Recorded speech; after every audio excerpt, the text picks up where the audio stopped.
សម្រងភូមិខ្ញុំគួរឲ្យចាប់ចិត្តអារម្មណ៍ដាំដិតមិនចង់ឃ្លាតឡើយមិនអាចគិតទេត្រកភូមិខ្ញុំអើយទុកខ្ញុំនៅឆ្ងាយតែចិត្តនៅក្បែរនឹកអានុសាកាលបងនឹងទៅទឹកហូរដាច់ផ្លូវរដូវវស្សាអវាលក្បែរភូមិឈ្មោះវាលក្បាលខ្នាមានព្រៃនាងតាដែលនៅក្រោមក្រងវាលខាងជើងភូមិហើយវាលពេលទូទឹកហូរឆ្លងចំកនដាល់ភូ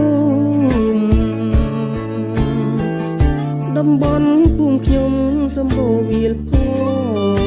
មានអូនមានបងឆ្លងអាត្រៃផលអោយចង់ហូរខ្នាអូនជាជនជាតិញាតិមិត្តអាជីតគាត់បានដឹងឮអីលើសល់ខ្លាំងអូនបនសល់លើហើយកាយពីលពើបានទៅគេហើយ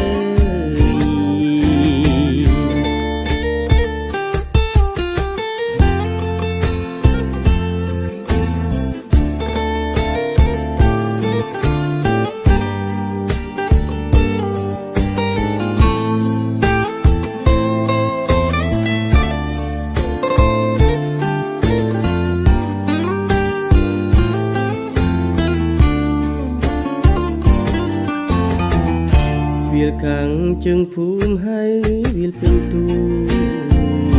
ទឹកហូរឆ្លងលូចំកនដាល់ភូមិតំបន់ភូមិខ្ញុំសម្បូរវាលផង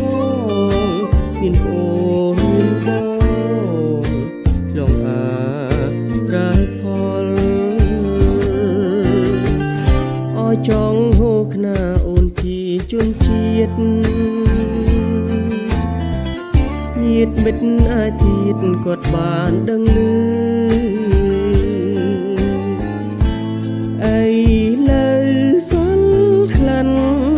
អូនបនសល់លើហើយកាយពីលពើបានទៅគេហើយ